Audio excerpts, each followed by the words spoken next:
Welcome back to my channel. আশা করি সবাই নিশ্চয়ই খুব ভালো আছেন। আজ পয়লা বৈশাখ 1431 বঙ্গাব্দের প্রথম দিনটি শুরু হলো একদম রোদ ঝলমলে আবহাওয়া দিয়ে। সবাইকে জানাই শুভ নববর্ষের অনেক অনেক প্রীতি, শুভেচ্ছা ও ভালোবাসা, আর বড়দের জানাই প্রণাম। সুন্দর নীল আকাশ দেখে আর বাইরে পাখির ডাক শুনে একটাই কথা মনে হচ্ছে যে প্রতিটা দিন যেন এভাবেই শুরু হয়। আমার পেঁয়াজ গাছটা একটু জল দিয়ে দিই। দিনটা আজ শুরু করব চা দিয়ে, একদম ঘন করে দুধ দিয়ে, আদা দিয়ে বাঙালির চা। অনেকে বলে যে এটা চা নয়, এটা পায়েস, কিন্তু এই পায়েস চাই মাঝে মাঝে খুব ভালো লাগে। এমনিতে আমরা রোজ কফিই খাই আর নয়তো লাল চা, কিন্তু নববর্ষের দিনে দুধ চা খাওয়ার মজাটাই আলাদা।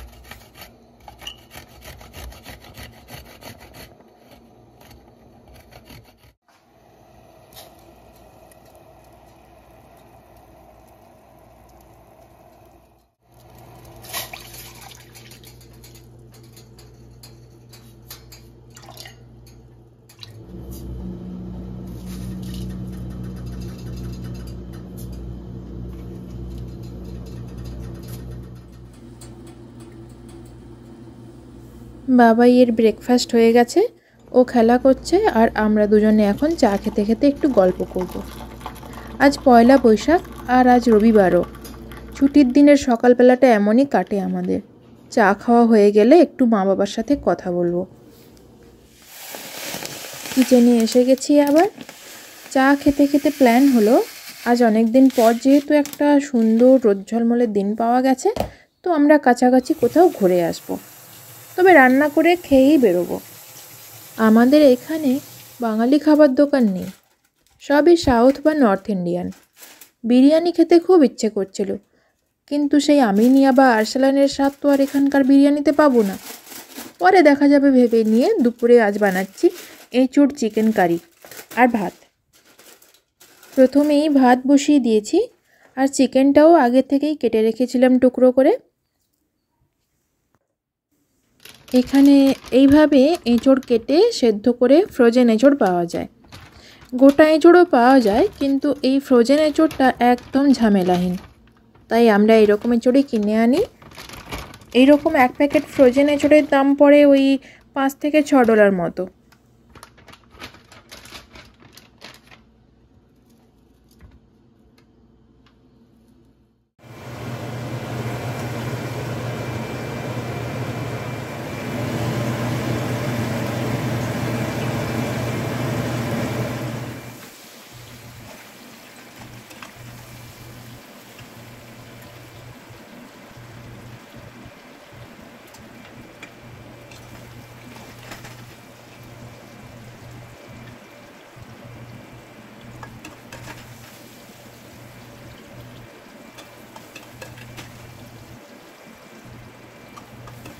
কড়াইতে তেল দিয়ে এঁচোড় আর আলু ভেজে তুলে রাখলাম।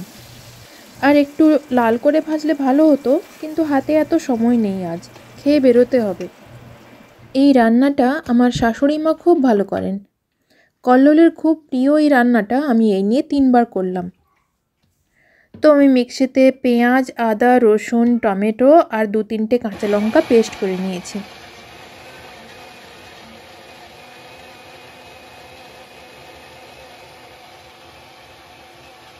গরম তেলে একটা শুকনো লঙ্কা ফোড়ন দিয়ে ওই পেস্টটা দিয়ে দিলাম। এরপর নুন, হলুদ আর অল্প ধনে গুঁড়ো আর জিরে গুঁড়ো দিয়ে মশলাটা কষিয়ে নেব।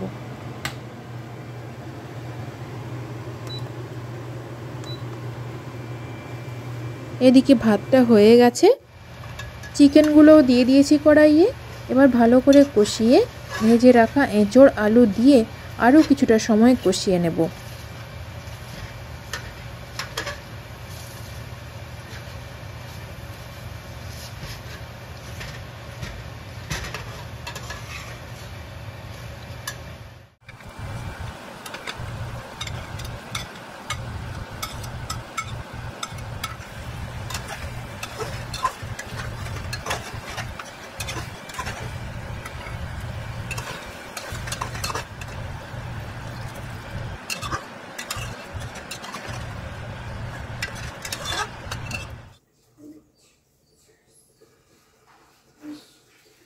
হয়ে গেছে রান্না, আগে বাবাইকে দিয়ে দিই।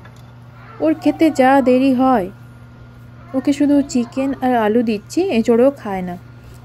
আমরাও খেয়ে নেব এবার।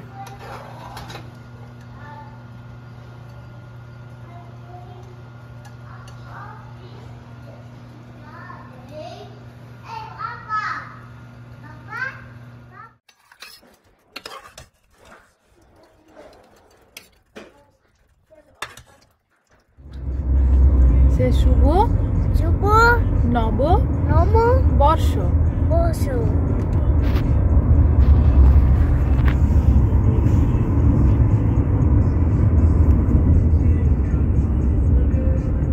বেরিয়ে পড়েছি আমরা। এখন দুপুর 2টো মতো বাজে। বাইরে এখন বেশ গরম, 24 ডিগ্রি দেখাচ্ছে টেম্পারেচার। রোদটা খুব চড়া। আমরা যাচ্ছি হোয়াইট রিভার স্টেট পার্কে। এই জায়গাটার কথা বন্ধুদের মুখে এত শুনেছি, আর চলেই এলাম। সবে সবে গাছগুলোতে কুঁড়ি আসছে, পাতা আসছে, কিন্তু রোজ রোজ এত ঝড় বৃষ্টি হচ্ছে এখন, প্রায় সব পাতা ফুল ঝরে যাচ্ছে।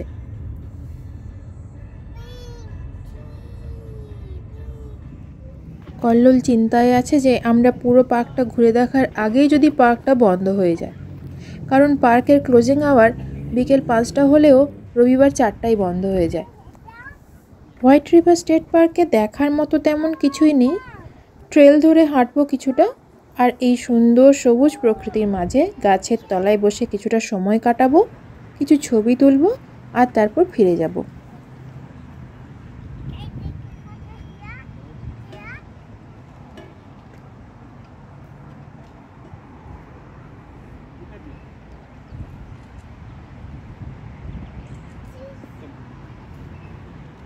এটাই হোয়াইট রিভার। নদীর জল খুব ঘোলা, ঠিক কলকাতার গঙ্গার মতো। গুগল রিভিউয়ে লেখা রয়েছে দেখলাম, এই নদীতে সুইমিং অ্যান্ড ফিশিং না করাই ভালো। কলকাতা ছেড়ে চলে এসেছি প্রায় 2 বছর হয়ে গেল। এখনও প্রতিটা ব্যাপারে কলকাতার তুলনা করে ফেলি। কলকাতার গঙ্গা, কলকাতার বিরিয়ানি, এই ওই কত কি। আসলে নিজের দেশ, নিজের জন্মভূমি থেকে যত দূরে থাকি না কেন, ভোলা তো আর যায় না। Sit somewhere. Can sit from here.